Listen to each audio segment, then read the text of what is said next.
Welcome, everybody, with another episode of our podcast.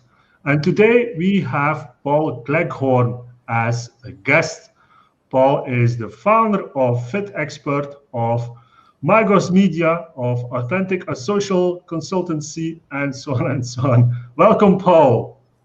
Hi, Stefan, and everyone else out there. I hope this podcast will teach you guys out there a little bit more about the industry, because I have been in it since I was about 17 and I've seen it change.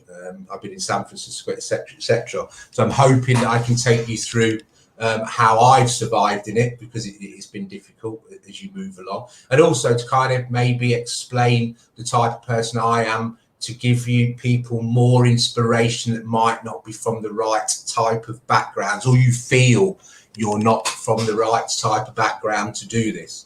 Because tell everybody, Paul, where did it all start? You said pretty early, right?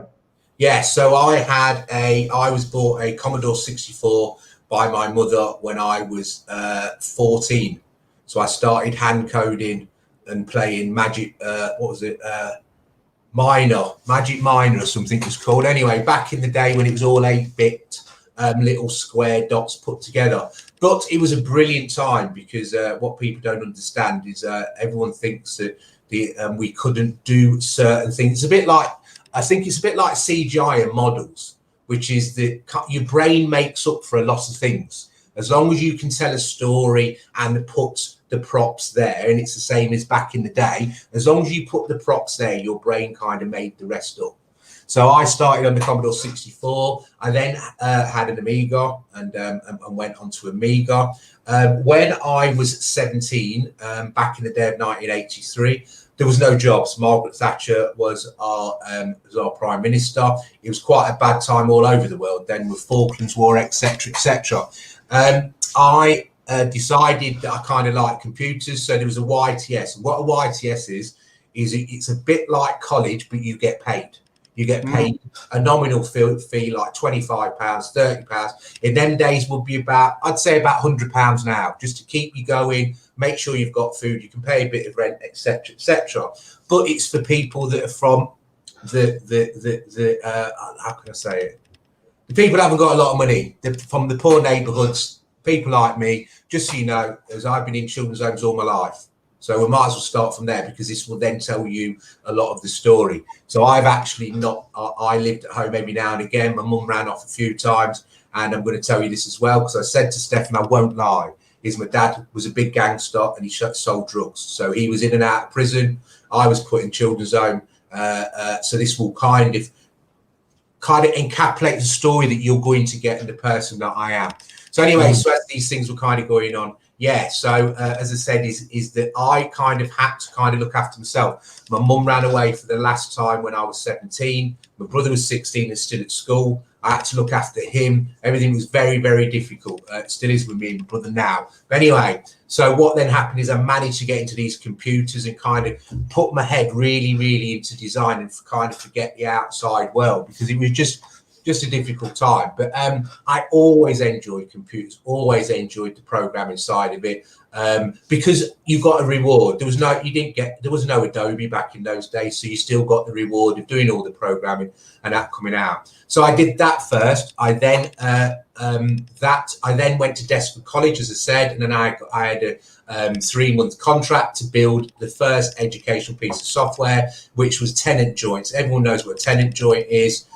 You'll see it if you've got a wood table, you'll be able to see it. And what I needed to do was teach kids how to do tenant joints, and I actually made it animated on a BBC Electron. So all the lines would come up like that, and they'd come up like that, and they'd build it all together. And this is before anyone knew about 3D. I was already in. So I was already good at art at school. I was a good drawer. I'm left-handed, by the way. I use the left side of my brain. Well, I'm ambidextrous. This is a good little story as well. My dad is a black man, and he doesn't believe he's very, very strong on certain aspects of life, which is you're the devil if you use your left hand. If you've not heard this is a big thing within Christians, is that if you use a left hand, it's the devil's hand. So he kept stabbing me in the hand with a fork, so I'd use my right hand. Okay. I'm now ambidextrous. Okay, So I wow. play games. I play games with that hand, and I design with that hand.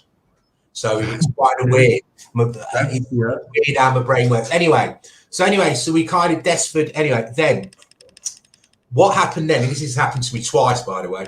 Is that I left, tried to look for a job. No one wanted, and I was in Leicester. If I was in London, maybe a bit different, or New York, San Francisco in them days, maybe I would have got something. And what you got to think of is I do not know the right people. I am at the bottom of the pile. Where I live is a ghetto. I have no money. I'm the bottom of the pile. I don't know people to say, well, why don't we try this or why don't we start that? You know, so what I then did is, and also, by the way, is that then I was diagnosed with a rheumatoid issue, which is called ankylosing spondylitis. I wasn't diagnosed with it, and it's quite bad. What happens is that I can get attacks, so it means I can't get out of bed.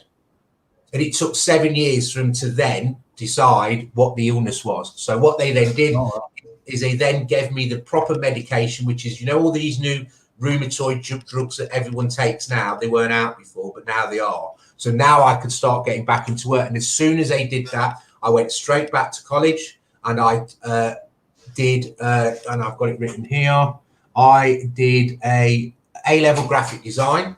And just so you guys know, Adobe Photoshop 1 wasn't out quite yet. So I was still doing gouache and painting and looking for light boxes. I don't know how many guys out there know what these things are, but look online and you'll see. Again, it's about using these. Yeah. It makes no difference whether I had the computer or not. I love doing it. So I got an MVQ in media. So also I did MVQ in media studies, and I also did GCSE photography. Photography, for some reason, all I needed to do was that, and a brilliant picture would come out.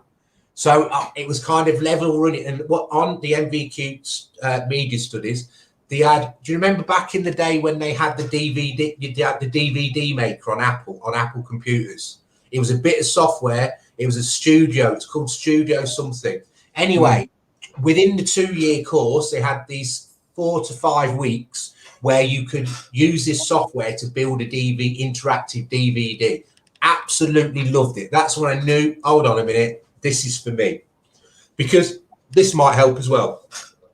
I love science. I love the string theory. I love the theory that we might be simulation, anything like that. But I was brilliant at physics. I could get A-level Yes, I got up to A-level chemistry. And A-level, anyone in this country will understand that. That's a level that then you get on to go to universities, before university. But when I got up to the more difficult equations, because I'm dyslexic, I would spin them. So it's really, really difficult. So what I had to actually had to find is something that was really technical, but also artistic, because I love science. I can take this computer to pieces now and put it together. I know about AND gates and NOT gates. Anyone who does design, I bet you any other creative, 98% of creative don't know what an AND gate and a NOT gate is. Do you know what an AND gate and a NOT gate is? Nope. It's how processors work. Zeros and ones. Yeah, okay. Back in the old days, because they call them gates, is because they were electronic gates. Yeah. So when you built electronic signs to make things come on and off and make them flash, AND gates and NOT gates. So weirdly enough, I know that as well. So yeah, but for me, the internet was brilliant because it was about that. It's about technology, and it's about creativity and innovation. And I've always been one of them type of people. You know, I think I got it from my mum and my dad, because they were always, although they were dodgy, they would, in a dodgy way, they would get the latest stuff out there. They always would.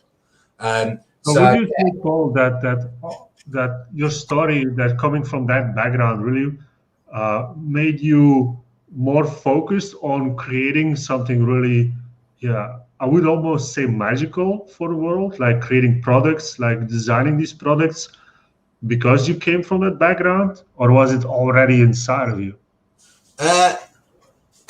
Yeah, because I was already, when I did design, when I was at school, I did a lot of art and pottery, and I was doing sculpting.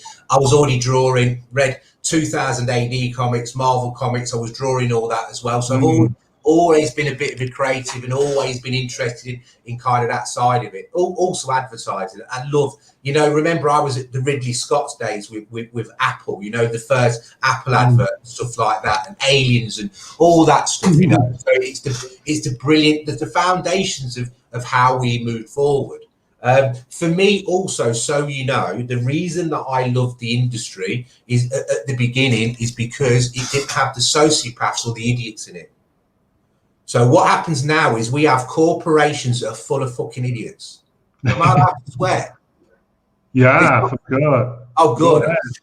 Right, because I'm going to really put you on it. Because what happens is we'll get from the beginning first, and we'll get to that bit. So anyway, so let me just get through this bit. So as I said, is then I went to university. One of the only three. Weirdly enough, this is a good story for you as well, because this is people say about destiny. I've had someone else that told me, because I don't really believe in destiny or luck.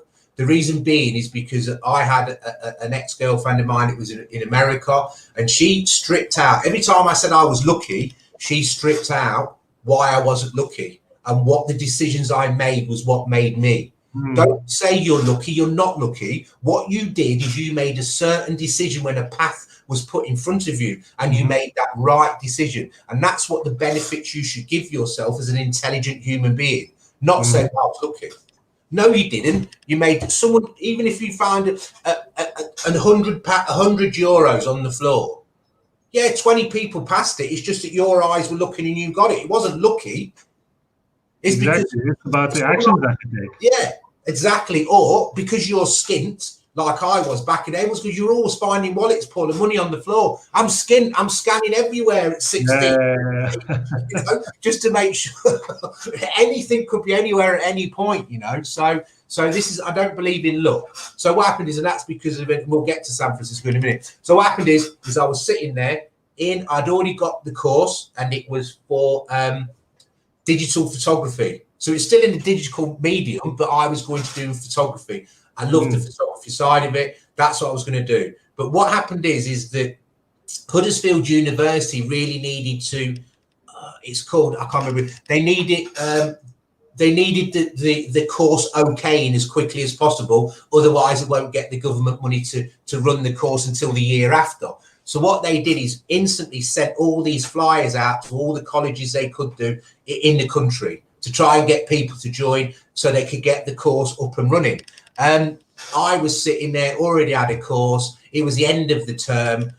We were actually sitting in a photography lecture, and we were just loafing around, and the lecturer came up to me and says, "Oh, Paul, you like digital. Remember that CD you did?" I says, "Oh, yeah, let me have a look." Because I have a look at this. So what I did is I already had, if you don't know, in this country, you have letters you have to write. I don't know if you have to do it now, but what you do, you have to write your own recommendation to the university. And if you don't write it in straight lines and looking all neat and tidy, they won't accept you. So you have to sit there for hours writing this stuff out. So and then you're allowed to kind of paste it in. Anyway, so I'd done all this, etc. And then he chucked this thing at me, because, so I just filled it in with a pen. You're not meant to. It's meant to look neat and tidy, because I wasn't bothered. So I just went like, oh, yeah, let's just do it. Anyway, they rang me up the next day. I says, hold on a minute. I only sent it to you yesterday. Oh, we don't like people to get away from our university. So I went up there, and they offered me the place straight away. And because I seen it was all new, and all the new studios, all the big massive Apple Macs and all these big massive machines that I've never been able to touch before, I went, yeah, right, this is for me. So I did it. So that's me at university, and that's my first now steps into the career. And what I started working from as soon as I joined university, because I was already using the equipment to design. So my career started at university doing 3D. I absolutely loved doing 3D. So, and also for a first, I was one of the first people on the internet globally to build a 3D interface, a true 3D interface on a 26K 58K modem. Downloaded. I would never show it you now. I have it in my head, and I think I've got it somewhere, but but I wouldn't show it you. And how I did it is I used Flash and Swift 3D. Yeah. So when I used that, and I'd done my show reel was all this. I liked, for some reason, I like to do architecture visualization. I don't know whether it's because I'm a bit anal, so I like all these kind of square boxes and whatever. So I really enjoyed it, and I was headhunted in. So my year off, remembering I'm an adult, so I forget to tell my age now. I've got to tell my age. So I'm 30. I've got 2 kids. They were not happy that I left because I stayed, and I'm going to explain this to people. I stayed completely focused. I haven't got enough to be looking after the kids. I'm not a rich man. I'm living on a grant. You know what I mean? I haven't got other things coming. I have no other support. You know, my dad's in prison. My mum, I'm not talking to her because of the stuff that she did. You know, I've got no one. And I tell you who helped me. I had 2 mates that gave me cash. One of them was Nick Lewis and one of them was Richard Chamberlain. And they kind of supported me to get me up there and pay the first bit of rent to kind of keep me up there. Anyway, so yes, so that was interesting because I'd gone, and now I'm going to tell you another few truths. So when I was in the 80s, I was a football hooligan. So I'm going to make this very plain how I grew up. I was bullied all the way through school. I am mixed race. You can probably see from the tan that I have now. And I've been bullied. My mum lived in other areas that were not where my dad lives. My dad and my cousins are all black, so I feel quite comfortable there. But we would go out into all the villages, and I would end up getting a lot of racism, a lot being bullied. So I have generally got harder and harder and harder. I don't take shit. I don't bullshit, and I won't bullshit anyone, and I won't lie, and I don't expect anyone to do it to me. So as I said, my background started off like that, and I'm going to paint a real good picture. In one of the big reasons that I went to college as well. So first of all, I did that. Then I was when I was well involved in the acid house days. I was well involved in dance music as it all spread out. That's a different story. If anyone wants to know about how that happened and football hooliganism stopped in the 80s and 90s, I can tell you that, but that's a different podcast. Yeah. Anyway. So as I said, is that as things went on, because I was bullied so much, I became the product of society. And that product of society was, if you talk to me and you talk to me wrong, there's trouble. I'm not so bad now, but as a kid I was. Generally, but then we're going to bounce back a bit. So I also worked as an archaeologist for 3 years. So I got a job as an excavator. And this was so after the YTS, they had a job. I'm trying to get there. Stefan, this might be a bit long. My mind goes to, okay, and how on earth did you get into the stuff that you're doing right now? You know, like, yeah. So because if it wasn't for, I used to count my dad's money. Yeah. So I was counting 80 to 100,000 pounds a week. And because when he got put in prison and I hadn't been put in prison, and realised that if I can help my dad run £100,000 a week business, why am I sitting here doing this? And I'd also, when I was an archaeologist, I've met people so I put everyone on this big pedestal that had been not realising that all human beings are human beings. Most of them are idiots. So when I started working archaeology, I met all these university students that I would have never met before, and realised, hold on a minute, they're not special. I can do this. And then as I worked for my dad, counting his money and whatever else, I also realised, hold on, and I was keeping it in here. I wasn't using a calculator, no money machine. I wouldn't keep the names in paper because it's very dangerous. Because that's how you get arrested. So I learned that I could run £100,000 a week business. So as soon as I knew that, I changed my course. So I stopped being this dormant, big respected person in Leicester. Everyone knows Cleghorn in Leicester. It was quite difficult to leave that, let me tell you, because I didn't get any shit from anyone, and everyone let me in places. It's poor. Anyway, I didn't like it. I don't like it now, but it's the way it was. So anyway, so as I said, is that when I got to, so I decided from then to go to college, get that college done, I'm skint anyway, I might as well go uni. If I'm skint, I might as well do uni. And in this country, which is a brilliant thing about this country, is that I know before it wasn't a loan, but it makes a difference. Other countries won't let you. America, if you're a person of colour, you're not going uni if you've got no money. Even if you're Caucasian, you're not going uni with no money, because you don't get you've got scholarships are very, very far away from people. Luckily in this country, whoever you are, you can apply to go to university, and then you get the grants. Obviously you end up £30,000 in debt, but hold on a minute, £30,000 in debt for me was better than 20 years in prison. So then I went to uni then, but I had a weird mentality where I was still a street man. They call them roadmen.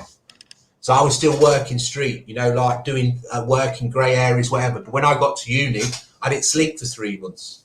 I was that worried I was going to fail, because I don't like to fail. And just so you know as well, is that my family is kind of a bit of known for failing a bit. And what's got me to realise that I could do all this, I gave up smoking when I was 25. And I absolutely love smoking cigarettes.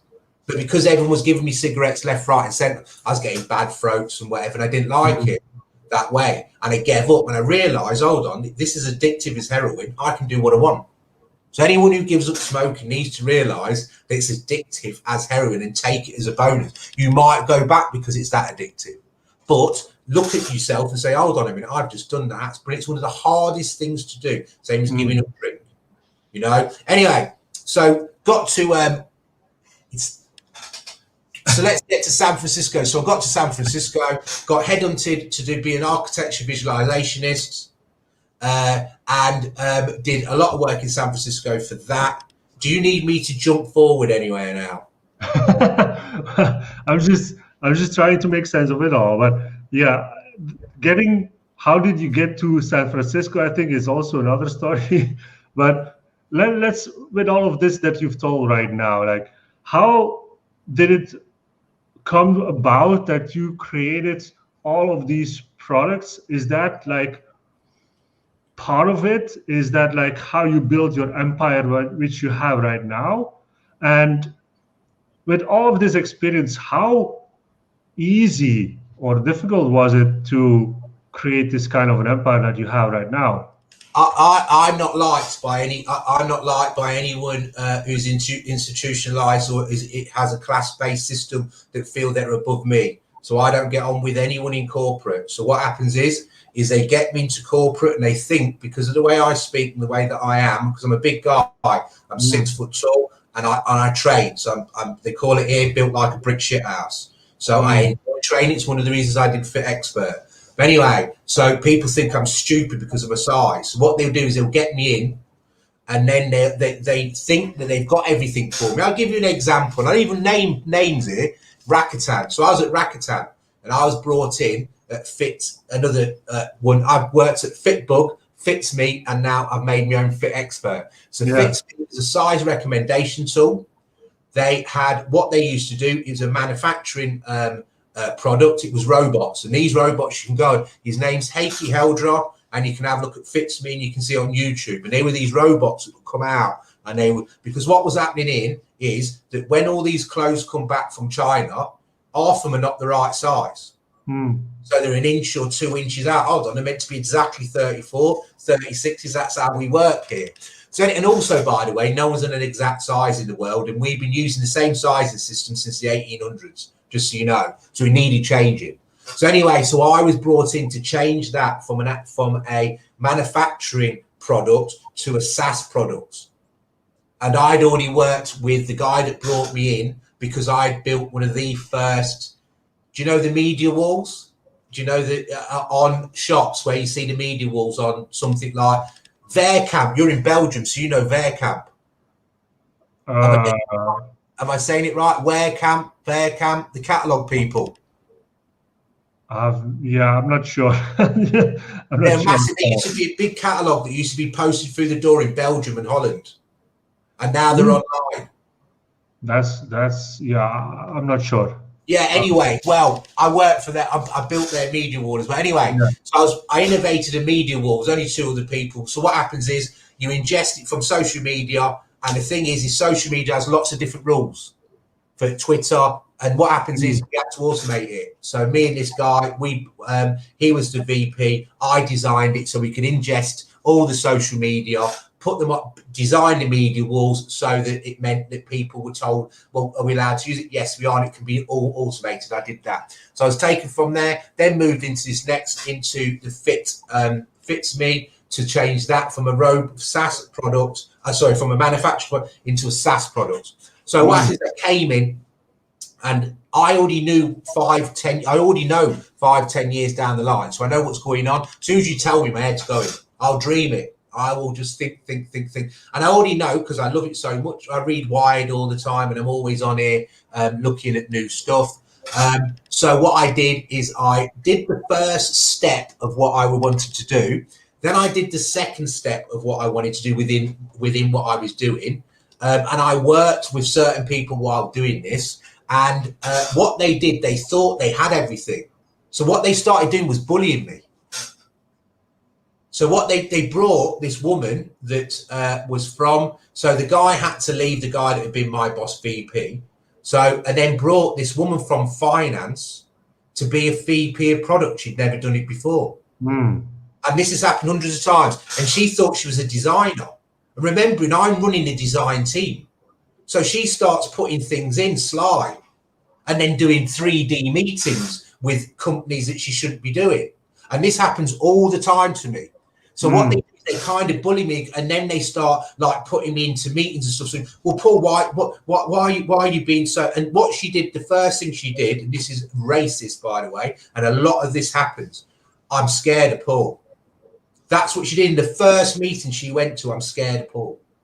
So all the time through my career, I've had to battle all the way through because idiots keep telling me, or they feel they're better than me because of their class or their social standing and because of my voice. So what I have to do, I have to be 20 times better than anyone else around me. They can bring designers in 2 weeks. I'll be better than the designer you've got next to me. And I'll have innovated more than he was. So what's always happened is with me is they kind of try and box me in and then try and use me as some light so they can go off and what they did is they would go off and take my stuff and then rather than allow me to present it, I can show you stuff on YouTube on the BBC Business that is my product I designed and someone else is explaining it. Oh, anyway, so that's how hard it's been for me all the way through. So what I then decided is that, my gosh, so first and foremost, I believe, because we're getting close now, is I believe that AR is the future. That what they're doing now is they're keeping AR back because there is no need for you to have a computer. There's no need for you to have a phone. There's no need for you to have anything but AR pair of glasses and a hard drive with a big thing in there, big Wi-Fi thing there, and it hooks up. That's, if you've seen a non, that's what's coming. That is the next thing. Don't be buying brand new big phones. All these fold out phones are only for now. They're just to make these companies thousands of pounds. As soon as the glasses come out with the pack, and I'll innovate it for you because I've just told you what to do. As you can see, big pack here, pair of glasses. The glasses doesn't need the technology, it just needs to receive it. So, and that's the big thing now. So what I did as well is for me, is a natural progression for what I'm doing will be AR. That is it. Forget all electronic. And why do you need a monitor? Why do you need these speakers? Why do you need any of this? Then we're in the simulation world anyway then. So, but anyway, so that's what, because everyone was always battering me down, it was affecting my health. It affects my family life because of the way that they are. These people, yeah, I can say that I'm dead straight. So if you're straight with me, then fair enough. You know, there's no, I don't go behind your back and talk about you. I had one place where the woman took them all out. Her name's, what's her name? Kim something. Anyway, and she took them all out and started slagging me off in a pub when I weren't there to my colleagues. Unbelievable. And the times I've had this. So anyway, I decided to go out and think, right, I'm going to do my stuff and see if I can have a go on it. So if with some of my ideas, they're too big. So as I said, the AR interface, whatever, I have to get a company where I can go, Samsung, I've got an idea. They're not going to take me on because, again, I don't have the right tie. And this is why I'm telling you about how the business has changed. Because the business now is about bullshitters and idiots and sociopaths. It's not about me. It's not about you and how good you are and what you can bring to the table. It's about them stealing off you and then them using it and then pretending they're good. That's why none of these, when these Google places and they buy all this stuff and they buy these small companies, why do you think 99% of them die? It's not because they're shit. It's because they were put into the hands of people that don't know anything about how to do it. They pretend.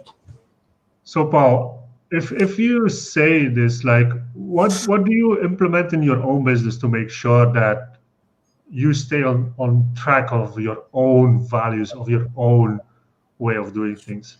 Remember what San Francisco was like and the beginning of this whole business. This wasn't like this. The idiots will follow the money. I'll give you an example of how bad this is. You can go. So I went for a freelance job with AA. So just to get money in so I can move this forward. So what I'm doing is, this is all self-finance. I'm still not a rich man. So I've got to find this wherever I can, grants, whatever. I did have a bit of money at first, but as it's gone on and things happen, it's got more and more difficult. So I have to go back to work. So you've seen my portfolio. It's brilliant. I've innovated here, there, and everywhere. I've worked at lots of places, wherever. Anyway, and this happens a lot as well. So I went for a job at the AA. Massive here. I don't know if they have them in Belgium, but they're massive here. They're at the auto, whatever. It's insurance. And yeah. So anyway, so I went for a job there, and didn't kind of. Oh no, Paul. They don't think you're good enough. Oh, hold on a minute. They're the AA. Me not good enough. So I went on to LinkedIn, and what happened is the guy had looked at my profile. So what I then did is go and have a look at his profile. Do you know what he'd done?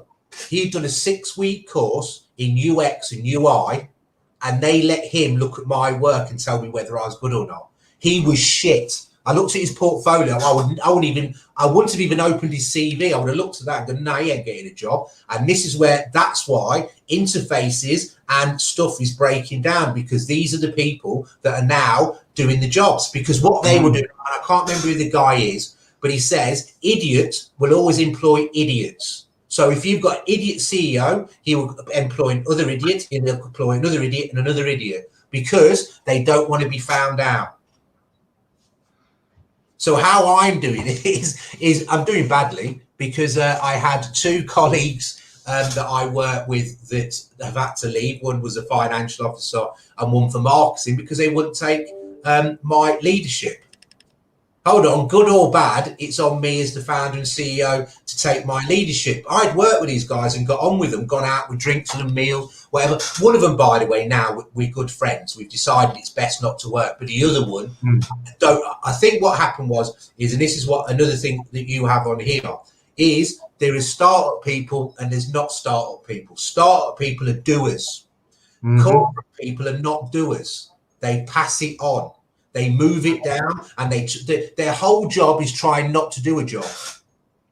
So would you rather work with new people that never went into corporate to build a business? I've got 2 people now that I work with, Susie, who is my director of fitness experience. Now I've got Nagora, who's the head of marketing, and I've never met them before. I met them through other people. They started with me, and we get on really, really well. They put up with my sometimes aggression, but they understand why I might be a little angry, because I've had two sets of development teams that have lied to me when the pandemic hit. So I've lost in development because the first team I had really good. We got the beta. They were good. I'm not saying really good. No. What I could afford. We got the beta done. So I have a beta of Fit Expert. I've just turned it off because it's not what it should be. It's not what I want. So it's not what the public want. The beta was there for me to learn what I needed to do to give to the clients for us to be number one, and also to produce a USP. So, again, with Fit Expert, I was 2 years ahead with the idea. So the reason that Fit Expert, so maybe we start on Fit Expert quickly because you're going to run out of time, aren't you? So Fit Expert might be a good place. Let's forget that bit, push that. Let's talk Fit Expert. So the reason I want to know, Paul, I want to know, like, the whole point here of the podcast is basically like, how did you build the company? Like, how, if you onboarded those people and it went wrong, how did it went wrong, and what can you do in the future to mitigate that, to make sure that you can keep scaling without things breaking down in that way? You've got to interview everyone, even if it's your mum. Yeah. Because if you don't, because that's what I did as well. I brought my brother on, and I should have interviewed him. And if I'd interviewed him, I would have known he wasn't right for what I wanted him for. Yeah. And it's the same with everyone. Same with me. I kind of said no to interviewing the financial officer that we had because I'd worked with him, but I'd worked in a different department, so I didn't know how he worked. And I thought, oh, he's just a mate. I've had beer with him. He'd be all right. No, it was all about pushing work off to other people or complaining about. Hold on a minute. I'm giving you a stake. So at the moment, because of the work that I've done, the company is worth 1.4 million. It's worth nothing until someone. It's worth something to something that wants to, from Cedar and their Cedar calculations. We're worth about 1.4, 1.6 mil because of all the work I've put in, everything I've learned, etc., etc. Now, the percentage that I give people and then the KPIs I set is very good for you to get when we get this investment or when we sell. So it's quite good. So to think just because you're not getting a wage doesn't mean that you're not meant to do the work. And what it is as well is that because a startup will bounce like that, 1 minute it's great, next minute you've got the next problem you've got to fix, etc., etc. It's not like a corporation where the wheels are kind of moving all the time. You know what I mean? They're never going forward. They're actually just doing that all the time. But that's the type of thing that they're used to. Whereas with a startup, you're going to get people lose their temper. You're going to get things stop working. Like you're going to get the dev team. We were in a bloody pandemic. The guys that built it, what I didn't know, we had a real good development team. The guys that built the beta, I didn't know had left. And the guy was still carrying on, although they had left, and pretending that he was working on the project. He'd given me a junior, a woman that never done testing, and a junior PHP developer. Yeah. And then what he would do is when it got to the end of the sprint, he would jump on the guy, the head, and try and fix everything in 3 days. And then try and blame me for it. Oh, get lost. You know what I mean? I'd rather not work at all. So after having such a good relationship with him and tell him, look, you get this done, we're going to move forward. No, I'm a brilliant salesman, and also very trustworthy. If I tell you I'm going to give you 15% of this company, when I don't care if someone walks in for $1 billion and says we're going to give you $1 billion, your 15% is still your 15%. My word's my bond. Even if I haven't written it down, I will still give it you, even if it's bad on me. The times my mates turn around, why'd you do it, Paul? You're forever losing. I said, because I've said it's my word. The times I've lost out because of my word, and I shouldn't be doing anything. But anyway, so the best thing I can say is do not let these things put you off. There's idiots in the world, and they're going to knock you, and they're going to talk to you like you're an idiot and try and put you down because they don't want you to be where you are. They don't want you to be doing what you're doing. They don't want you to be a success. So do not have them in your company. As soon as you start seeing it, they're not working. You're not working on a level playing field, and because I like flat management. The only time you see me is if you're constantly late. Well, I don't care about late. If you're doing like America, if you come in at 10 and you leave at 9, fair enough, you've done your hours. Just come in and do your core stuff. But as I said, is that I quite enjoy. So this is a good example. As a freelancer, I've got companies here and I'm a founder. Do you know what?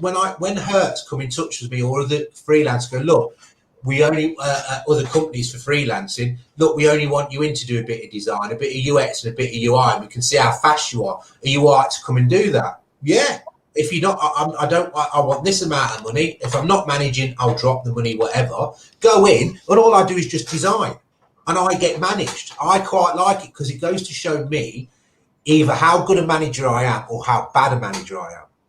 You know, and how I work and how I don't work, and also it gives me that opportunity to keep leveled. You know, keep on that base where everyone is. You know, we're all together and kind of not, because that's why WeWork folded. If you look at my posts, you will see that I told you WeWork was going to fail 3 or 4 years ago because it was full of idiots with their heads up their own arses, thinking they're great because they've got angel investment. They don't talk to each other; they just give each other dirty looks. How is that all of you being put? You know, and the idea is to put a trendy building together with a canteen in it and a few meeting rooms will make people work together. WeWork, no. You know, what is it, £47 billion it's lost? I have no idea, but yeah, but I get what you're saying is like, people shouldn't start businesses, first of all, because they would get money from investors. They should go into business because it's in them, right? Yes. And if you start a business, and if you start a business, you need people around you, and this is what I say a lot, is they need to be aligned with you. You need to know, first of all, how you work, and then you can bring on people that can work alongside you, that are aligned with you, how you work, so you can make it work. And you interview them. You interview them on personality, not only on skill, but you need to put together a team that actually wants the same kind of idea that you want. Not because there's money involved, but because they have the same kind of purpose, even a vision if you want to, you know? Yes. And that's what works if you really want to build a business from the ground up. And I've got one developer because I didn't have enough investment before Christmas, and I managed to get a little bit of investment in. He worked for free. That's what I'm talking about. Exactly. You know, that's love of the product and knowing that the product, and also trusting me as a person to take that forward. Because being a founder is not like being a manager. It's not like being a CEO, because it's your baby. And what you work out is that you're alone. There's no one else there. I didn't realise before until now it's a very lonely position to be in, because what you can't do is start telling people all the issues that are going on, because all you're really doing is confusing them, moving them away from what they should be doing.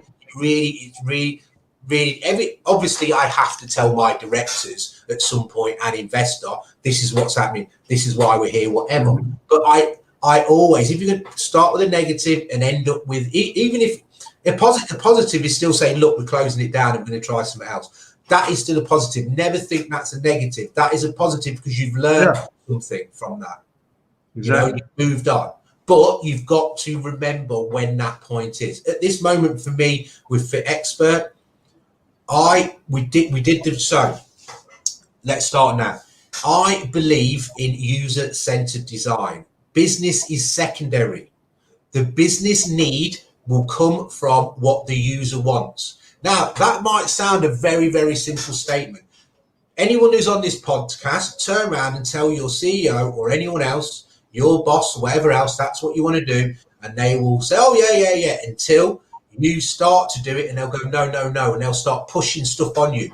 And they'll start designing it for you. We want this, we want that. No, my job as a user-centered designer, UX and UI, is to massage those business needs into what the user wants, and then disguise that need. So I will disguise what the say. I'm trying to think of an example of what a need is. Saying they want to put something up by the business needs to put it up by £4, whatever. We've got to justify that. So for that, I've got to then justify it by designing something that's pretty simple to design, but gives the user something that's worth the £4 we need to move it forward. Yeah. And it's and with that, and it's so they're some of the biggest arguments I have, is because I'm always think user, because I've been a user for years, since the very beginning of doing DOS, you know, C++, having to do DOS, because I was on a piece on a 386. And if you remember a 386, they're not capable of computers. Yeah. Forever in DOS, having to write DOS to get stuff to work, when it crashes. But yeah, so I know that you're kind of running. So what have I kind of learned the most out of this all? Because I'm still going. Is believe. I know everyone says this, and it's very, very difficult for you to do it. Is to believe in yourself. I know everyone keeps saying it, but you've got to be pig-headed and don't let the noise around you put you off. Even when you're at your lowest point, I've had £30 in the bank, and all I did was work out how I'm going to get out of it. So I didn't put my energy into crying, "Oh God, I've got £30." What I did is I worked out, I go, right, let me get out of this. So, and that's what gives you those benefits, those endorphins, that excitement to get it done and move it forward. And believe in if you've got a shit product, straight away stop. You know what I mean? Just if you've got it in the back of your mind that the product's shit or someone else is not better or has already done it better than you, then no, because that's a bit different. No, if it's not what the user wants or the market wants, you've got to know and you've got to stop. But if you know it's like, and I'm going to use an example of Gymshark. What is Gymshark? And also, by the way, Fitbug. When I worked at Fitbug were one of the first pedometer makers in the world. When I first, if anyone doesn't know what a pedometer is, it counts your steps. So what it's like, so Fitbug was the same as Fitbit. Fitbit came out 3-4 years later, just so you know, because I watched this all unfold. So I'm there with this guy that's done it. He's all over the world, CES and whatever's the #1 guy for pedometers to talk to about walking and how to stay fit while walking. So while he's doing all this and he's bought the Porsche and he's spending this money in this big office and that money and whatever else, and he's not really keeping his eye on the ball, especially for users, Fitbit did this really, really slowly. And what they did is they looked at their competitors. And just so you know, a friend of mine called Heikki Heldrop, he might be good to get on your podcast, and there's a lot more than me about startups, is he always told me never worry about competitors. Competitors are good because it means you don't have to explain so much about what you do. All you have to do is just be the best. So what I've done with mine, so it's the same as I said with Fitbit, they took off. They're now #1. Where's Fitbit? Probably 5 employees somewhere, and he's got no money from it. And he could have been #1, but he just wanted to buy the Porsche and think he was great and whatever else. So this is that's you've got to always think that you're second and you want to be #1. That's probably the best thing how to put it. The underdog position. Yes, always. So, and that's what I mean about Gymshark. When I bring Gymshark in, he sold it for $1 billion. That young guy did. I don't know if you know about this, but I think he just sold it for $1 billion. He's no difference to his basic business is no different to all these other businesses. But what he did is he listened to the users and gave the users what they wanted, and he moved with what that trend was. So that's why he sold it for $1 billion. And I'll tell you now, watch it very carefully because I bet they fuck it up. Have to be stopped because I'll give you an example of it. Net-a-Porter was #1 in delivering expensive clothing. It was bought by an investment. I knew that this would be good. There's 2 here. So we have Superdry, who's dropped like a stone. Their founder was asked to leave because an investment company came in and got rid of him. Net-a-Porter, investment company came in. What's it called? Well, I'm trying to think what they're called. Hedge fund people, hedge fund investors came in and bought that, did exactly the same, got rid of her. They dropped. He came in with these ideas about using the same type of thing as ASOS. Hold on, not for a pair of jeans for £1,000, you're not. So this is kind of what happens. And when and I've been told, I've got a bet with the person that when the angel investor comes in and goes, that Series A comes in and goes, here's 20 million quid, Paul. I'm going to turn around and go straight away, oh yeah, you can do what you want. I'm going to bend over the desk. Here's the oil. You know what I mean? No, I'm not for £20 million, and I'm not going to do it for £1 billion. What I want to do is prove to people. This whole thing is to prove to people that we can build something together, be creative. Then this might be a little takeaway for you as well. The internet is still one of the only places that you can build a product with no money and sell it and make money. You use this. That's all you need. You need nothing else. But you need the tools on here, and it's still the only industry that you need no money or very little money to get an idea and put the idea up. Absolutely. You know, but that is changing, so we need to watch that as well, because they're trying their hardest to change that. You know, they don't want little small companies anymore making money. This is why they swallow them up so quick. When I was at Rakuten, the 3 companies they swallowed up, they're not companies anymore. They've just been swallowed into Rakuten. And they're nowhere near as good as or inventive or creative as they were. Yeah. So, Paul, I get out of this because we're coming to an end. And I love that you keep going and that you keep telling your stories. And you can tell lots of stories, I'm pretty sure. But my biggest takeaways is really to believe in yourself. Right? Yes. And to don't let anyone knock you back. Don't let any. You've got to be blinkered. Your family's going to do it. Every single person. I'm having a devil around you all the time. Even yourself, you're going to doubt yourself. Yeah. But you have to have this other side of the brain goes, fuck everyone. I'm going to do this. I'm going to do this. If it kills me, I'm doing this. And that will get you much farther than anything else. So I love that. So Paul, the thing is, even if you fail, you've learned. So you've not lost anything. You've still gained. Yeah, exactly. You never think you're a failure. You've not been a failure because you've gone out and tried to start a business. What you did is you learned something and then learn from where that failure came from and try again. This is not my first. I was working on a MySpace Facebook before MySpace or Facebook. I couldn't sell it because of who I was. I was ringing up London, all these agencies in London. Where are you from? Well, I live up in Leicester. I built most of it. What it's for is for bands and DJs and people to get on. Oh, we don't want you, but you don't work in London, do you? I'll say, and they could have had MySpace 2 years or Facebook 2 years before. So, Paul, let's end off telling people where they can find you, or more specifically, Fit Expert. So we are. What I would suggest that we are. So what we did is that this is we did the beta. We learned a lot from the beta.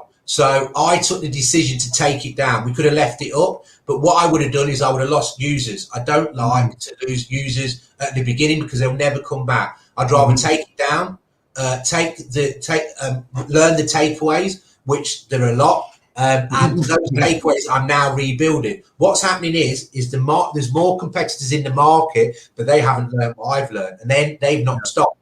So they don't know what I know. So I'm now building a new USP. Because what had happened is, well, anyway, just learn, and then design the shit out of it and move forward. That's what I'm trying to say. Yeah. Never issue. You can't design yourself around and use this. Yeah. Great. So people can go here. Yeah. Right. In a couple of weeks' time, I'd say we'll be back. Middle of May, we'll be back. Great. And then if anyone wants to kind of see my weirdness when it comes to my posts, because my posts are very straight as well. You can go on LinkedIn if you want. If you want to see someone, they'll make you smile. They might make you mad, but also I'm not on LinkedIn, by the way, for some boss to come and look at me and say, "Oh, isn't he this and isn't he that?" and put bullshit on LinkedIn. No, LinkedIn didn't used to be like that. You know what? Let's reconnect when Fit Expert is launched again, Paul, because I really want to keep this conversation going. But I feel like that we need at least half a day to keep going with all the studies that you have. I haven't told you about doing computer forensics first for a riot in San Francisco. That's a new one. I won't tell you. Or the heroin addict and crack addict that I work with that used to go into the toilet to do it, but then come out and try and do flash programming all of his head like that. I've got. If you ever want little happy kind of story, we have to end here. Right, thank you everybody, and thank you Stefan for listening. Sorry to be disjointed. I'll let It's a Stefan. great story for sure, and we'll catch up I later. hope everyone gets a lot from it. Thanks for listening. Thanks for watching. We'll see each other on another one. Thank you, guys. Cheers. Thanks, mate. Bye. Bye-bye.